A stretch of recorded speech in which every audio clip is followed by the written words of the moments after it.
Hello friends, இன்றைக்கி நம்ம சேனலில் என்ன பார்க்க போகிறோன்னா ஒரு முக்கியமான ஜோதிட தாள்களையும் ஒரு ஆன்மீக பரிகாரத்தையும் இந்த வீடியோவில் பார்க்க போகிறோம். யாருக்கு பார்க்க போகிறோம் அப்படின்னு பார்த்தீங்கன்னா விருச்சக ராசிக்கு பார்க்க போகிறோம். ஸோ விருச்சக ராசிக்காரங்க இந்த ஒரு வீடியோவை ஸ்கிப் பண்ணாமல் பாருங்கள். உங்கள் ராசிக்கு என்ன பார்க்க போகிறீங்க அப்படிங்கிறத தெளிவாக தெரிஞ்சுக்குங்க. 2025 ஆண்டில் இறுதி மாதமான டிசம்பர் மாதமானது நடந்துட்டுருக்கு. இந்த டிசம்பர் மாதத்தில் டிசம்பர் 4 ஒரு முக்கியமான எச்சரிக்கையான நாளாக வருது. அன்னைக்கு கிரகங்களிடையே நிறைய மாற்றங்கள் ஏற்படுறதுனால ஒவ்வொரு ராசிக்காரங்களுக்கும் இனி நிறைய மாற்றங்கள் ஏற்படும்.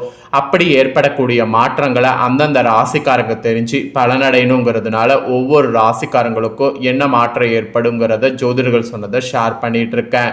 அதில் இன்னைக்கு இந்த வீடியோவில் விருச்சக ராசிக்காரங்களுக்கு ஷேர் பண்ண போகிறேன்.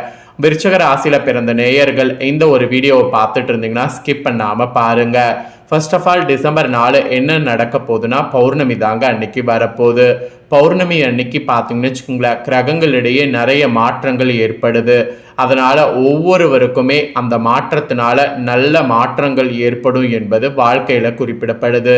அந்த மாற்றங்கள் நல்ல மாற்றங்களா கெட்ட மாற்றங்களா அப்படிங்கிறத உங்களோட ராசிக்கு என்னங்கிறத தெரிஞ்சுக்கிட்டு அதற்கேற்ப நடந்துக்கணும்.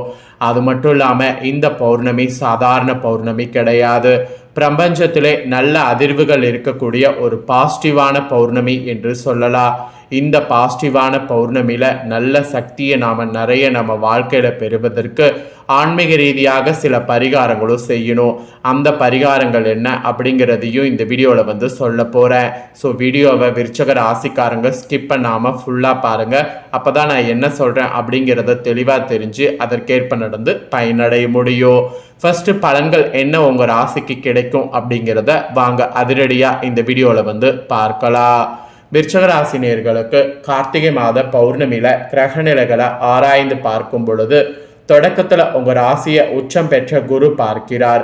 ஸோ இது குரு பார்க்க கோடி நன்மை என்பதற்கேற்ப தொட்டது இனி வரக்கூடிய நாட்கள் தொடங்கும். தொழில் முன்னேற்ற பாதையை நோக்கி செல்லும். வெற்றிக்கனியை எட்டி பிடிக்கிறதுக்கு வாய்ப்பு அதிகமாக இருக்கு. முக்கிய புள்ளிகள் வீடு தேடி வாழ்த்துவாங்க. இதனாலேயே பொது வாழ்வில் இருக்கக்கூடிய உங்களுக்கு புதிய பொறுப்புகளும் பதவிகளும் கிடைக்கும். குலதெய்வ வழிபாடோ திசபுத்திக்கேற்ற தெய்வ வழிபாடோ நீங்கள் செய்கிறதன் மூலிமா நீங்கள் எடுக்கக்கூடிய புதிய முயற்சிகளை அனுகூலம் கிடைக்கும். அதுக்கு உறுதுணையாக இந்த வழிபாடு இருக்கும். அதனால் நீங்கள் இந்த வழிபாடு மட்டும் இந்த பௌர்ணமியில் பார்த்து செய்திடுங்க. இதை தொடர்ந்து ஃபஸ்ட்டு பௌர்ணமி தொடக்கத்தில் குரு பகவான் உங்கள் ராசிக்கு 9வது இடத்துல உச்சம் பெற்று சஞ்சரிக்கிறார். அவருடைய முழுமையான பார்வை உங்கள் ராசியில் பதிவது யோகம்தான். அதுவே தொட்ட காரியங்களை வெற்றி பெற செய்யும். தொழில் முன்னேற்றம் ஏற்படவும் உதவியாக இருக்கும். வெற்றி செய்திகள் வீடு தேடி வரவும் குருவின் பார்வைகள் வழிவகுக்கும். அப்படிப்பட்ட குரு பகவான் பௌர்ணமியில் கொஞ்ச நேரத்திலே உங்கள் ராசிக்கு தன பஞ்சாதிபதியாக இருக்கக்கூடிய இதில் வக்ரம் பெற்றாரு. வக்ரம் பெற்றாலும் உச்சம் பெற்ற குரு என்பதால் கவலைப்பட தேவையில்லை. ஒரு சில நல்ல காரியங்கள் தடைப்படும், ஆனால் கடைசி நேரத்தில் கைகூடிவிடும். அதனால் பொறுமையை மட்டும் இழக்கக்கூடாது என்பது உங்கள் ராசிக்கு சொல்லப்பட்டிருக்கு. ஸோ பௌர்ணமியில் குருவால தான் உங்களுக்கு நிறைய ரிஸ்க் இருக்குது, கவனமாக இருக்கணுங்கிற மாதிரி சொல்லப்படுது. அதை தொடர்ந்து விருச்சக ராசிக்கு சுக்கிரன் பௌர்ணமியில் வந்துட்டாரு. உங்கள் ராசிக்கு 7, 12 ஆகிய இடங்களுக்கு அதிபதியானவர் சுக்கிரன். அவர் உங்கள் ராசியில் சஞ்சரிக்கக்கூடிய இந்த பௌர்ணமி நேரம் சுக்கிரமங்கல யோகம் செயல்படுது. இதன் விளைவாக ஆன்மீக பயணங்கள் உங்களுக்கு அதிகரிக்க போகுது. அப்புறம் உடற்பிறப்புகள் வழியே வரக்கூடிய சுப காரியங்களை சிறப்பாக முடித்து கொடுப்பீங்க. அப்புறம் ஆடை ஆபரண சேர்க்கை கூட உங்களுக்கு ஏற்படும். பொது வாழ்வில் உள்ளவர்களுக்கு நல்ல பொறுப்புகளும் பதவிகளும் கிடைக்கும். அரசு வகையில் அனுகூலம் உண்டாகும். விருச்சக ராசியில சுக்கிரன் வர்ற பௌர்ணமியினால உங்களுக்கு இந்த மாதிரியான பலன் கிடைக்கும். இதை தொடர்ந்து தனுசு ராசிக்கு பௌர்ணமிக்கு பிறகு செவ்வாய் செல்றாரு. உங்க ராசிநாதன் 2ஆம் இடம் எனப்படக்கூடிய தனஸ்தானத்திற்கு செல்லக்கூடிய இந்த பௌர்ணமி நேரம் தனவரவு தாராளமாக சேரும். தொழிலில் எதிர்பார்த்ததை காட்டிலும் கூடுதல் லாபமானது கிடைக்கும். வியாபாரத்தில் வாடிக்கையாளர்களுடைய எண்ணிக்கை அதிகரிக்கும். இதுவரை வாடகை கட்டிடத்தில் நடைபெற்ற தொழிலை சொந்த கட்டிடத்திற்கு மாற்ற எடுக்கக்கூடிய முயற்சி கைகூடும். போட்டி கடை வைத்தோர்லாம் விலகுவாங்க. புதிய முயற்சிகளில் வெற்றி கிடைக்கும்.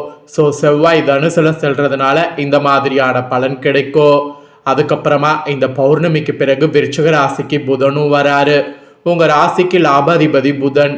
அவர் ராசிக்கு வரக்கூடிய இந்த நேரம் பணம் பல வழிகளில் வந்து பையன் நிரப்போ. மனதில் நினைத்ததை மறுகணமே செய்து முடிப்பீங்க. வளர்ச்சி பாதையில அடியெடுத்து வைக்க நண்பர்கள் உறுதுணையாக இருப்பாங்க. புதிய சந்தர்ப்பங்கள்ல தொழில் வளர்ச்சிக்கு சாதகமாக இருக்கும். பழைய வாகனங்களை கொடுத்து விட்டு புதிய வாகனங்கள் வாங்குவதில் இன்ட்ரெஸ்ட் காட்டினீங்கன்னா சக்சஸ் ஆகும். புகழ்பெற்ற ஆலயங்களுக்கு சென்று வழிபட்டு வர வேண்டும் என்ற சிந்தனை கூட மேலோங்கோ. ஸோ இந்த சிந்தனை இருக்கும்போதே அதை செயல்படுத்துங்க. ஸோ கிரகங்களால் இந்த கார்த்திகை பௌர்ணமியில் இந்த மாதிரியான பலன் கிடைக்கும் என்பது குறிப்பிடப்பட்டிருக்கு. ஆக மொத்தம் பொது வாழ்வில் இருக்கக்கூடிய விருச்சிக ராசிக்காரங்களுக்கு மேலிடத்துல நல்ல பெயர் இந்த பௌர்ணமிக்கு பிறகு கிடைக்கும். வியாபாரம் மற்றும் தொழில் செய்பவர்களுக்கு கூடுதல் லாபமானது கிடைக்கும். உத்தியோகத்தில் உள்ளவர்களுக்கு உயர் பதவிகள் தேடி வரும். கலைஞர்களுக்கு புதிய ஒப்பந்தங்கள் வந்து சேரும். மாணவ மாணவிகளுக்கு பெற்றோர் மற்றும் ஆசிரியர்களுடைய ஆதரவு கிடைக்கும்.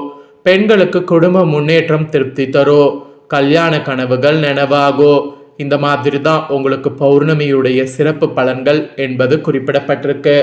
இந்த சிறப்பு பலன்களை நான் இப்போ உங்களுக்கு ஷேர் பண்ணிட்டேன். ஷேர் பண்ணதை தெரிஞ்சிருப்பீங்க. தெரிஞ்சதுக்கேற்ப நடந்து பயன் பெறுங்க. இப்போ இந்த பௌர்ணமி சாதாரண பௌர்ணமி கிடையாது, மிகவும் சக்தி வாய்ந்த பௌர்ணமி. அதனால இந்த பௌர்ணமியில ஆன்மீக ரீதியாக சில பரிகாரங்கள் செய்தா நிச்சயம் உங்க வாழ்க்கையில நல்ல சிறப்பான பலன்கள் பெற முடியும்.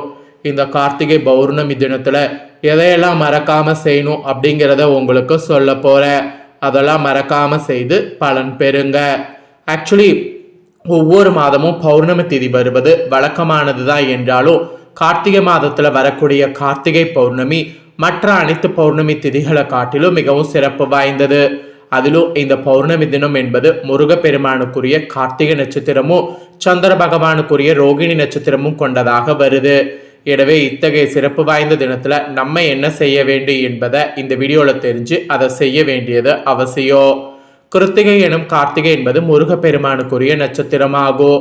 ரோகிணி நட்சத்திரம் என்பது சந்திர பகவானுக்கு உரியது. புராணங்கள் படி சந்திர பகவான் என்பவர் செல்வ மகளான லட்சுமி தேவியின் சகோதரன் ஆவார். பெண் தன்மை மிகுந்த சந்திரன் சக்தியாகிய அம்பாளின் அம்சத்தை பிரதிபலிக்கும் கிரகமாக இருக்கிறார். எனவே அம்பாள் வழிபாடு செய்வதற்கு ஏற்ற தினமாக பௌர்ணமி திகழ்கிறது. இந்த கார்த்திகை பௌர்ணமி தினத்துல அதிகாலையில் எழுந்து குளித்து முடித்துடணும். தேநீர் காப்பி உட்பட எதையும் அருந்தாம உண்ணா நோன்பு இருப்பது சிறப்பு. வீட்டில் இருக்கக்கூடிய பூஜரையை நன்கு கழுவி சுத்தம் செய்து கொள்ள வேண்டும். பின்பு உங்க பூஜரையில் அரிசி மாவு கோலமிடணும். முருகப்பெருமானுக்குரிய சிறிய அளவிலான வேல் உங்க பூஜரையில் இருக்கக்கூடிய பட்சத்துல ஒரு மரப்பீடத்துல ஒரு செம்பு பாத்திரத்துல அரிசி நிரப்பி அந்த வேலுக்கு சந்தன மஞ்சள் குங்குமம் பொட்டிட்டு அந்த வேலை அரிசியில சொருகி வைக்கணும். பின்பு அந்த வேலுக்கு வாசமிக்க மலர்கள் சாத்த வேண்டும். பிறகு ஒரு செம்பு அல்லது வெள்ளி விளக்குல தீபம் ஏற்றி வைத்து அதனோடு 6 மண் அகல் விளக்குகள்ல தீபம் ஏற்றி வைக்கணும். கூட பால் பழம் போன்றவற்றை நெய்வேத்தியமாக வைக்க வேண்டும். பிறகு பூஜரையிலே சாஷ்டாகமாக அமர்ந்து முருகனுக்குரிய கந்தசஷ்டி கவசம் சண்முக கவசம் போன்ற பாடல்களை துதித்து வழிபாடு செய்யணும். இந்த தினத்துல கந்த புராணம் கார்த்திகை புராணம் போன்றவற்றை பிற சொல்ல கேட்பதால் கேட்கக்கூடிய உங்களுக்கு வாழ்வில் ஏழ்மை நிலை விலகி செல்வம் சேரும். இந்த கார்த்திகை பௌர்ணமி தினத்துல அப்புறம் முருகப்பெருமானுக்குரிய ஆலயங்கள் உங்க ஊர்ல இருக்கக்கூடிய பட்சத்துல அந்த ஆலயத்திற்கு சென்று முருகனுக்கு பால் பன்னீர் போன்ற பொருட்களால் அபிஷேகம் செய்து வழிபாடு செய்யணும். இதனால உங்க வாழ்வில் ஏற்படக்கூடிய கஷ்டங்கள் தீரும். குழந்தை பாக்கியம் இல்லாதவர்களுக்கு அறிவு அழகு மிகுந்த குழந்தை பேரு கிடைக்கும். அப்புறம் கார்த்திகை பௌர்ணமி தினத்துல மாலை வேளையில வானில் பூரண சந்திரன் தெரிந்த பிறகு அந்த பூரண சந்திரனுக்கு ஒரு தாம்பளத்தட்டுல தூபக்கால் வைத்து அதுல கட்டி கற்பூரம் ஏற்றி சந்திரனுக்கு ஆரத்தி எடுத்து வழிபாடு செய்யணும். பிறகு அந்த முழு சந்திரன்ல அம்பிகையின் உருவம் இருப்பதாக நினைத்து தியானித்து உங்க பூஜரையில வந்து அமர்ந்து நீங்க லலிதா சகசாமம் பாராயணம் செய்ய வேண்டும். சொன்ன முறையில லலிதா சகசாம பாராயணம் செய்யக்கூடிய நபர்கள் உங்களுக்கு வாழ்வில் நேர்மறையான மாற்றங்கள் ஏற்படும். வாக்குவன்மையானது பெருகோ. நேரடி மறைமுக எதிரிகள் ஒளிவாக. சமூகத்துல பெரிய நிலையில இருக்கக்கூடிய மனிதர்களுடைய நட்புகள் கிடைத்து அதன் மூலம் பல நன்மைகள் கிடைக்க பெறுவீங்க. வாழ்வில் தொடர் தோல்விகளை சந்தித்த உங்களுக்கு இனி வெற்றிகள் கிடைக்கும். மேற்சொன்ன முறையில இந்த கார்த்திகை பௌர்ணமி தினத்துல வழிபாடு செய்தால் உங்க ராசிக்கு முருகப்பெருமான் அம்பிகை ஆகிய இருவரின் முழுமையான அருளையும் பெற முடியும். ஸோ அதனால் நம்பிக்கையோட பண்ணுங்க. ஸோ இந்த நம்பிக்கையை மட்டும் இழந்துடாதீங்க. நம்பிக்கையோட பண்ணி நல்ல ஒரு பலனை பெற்றுக்குங்க. ஸோ இந்த வீடியோவில் இந்த முக்கியமான தாள்களை ஷேர் பண்ணது கண்டிப்பாக அனைவருக்குமே ரொம்ப யூஸ்ஃபுல்லாக இருந்திருக்கும். யூஸ்ஃபுல்லாக இருந்ததுன்னா இதை தெரிஞ்சு இதற்கேற்ப நடந்து பயன்பெறுங்க.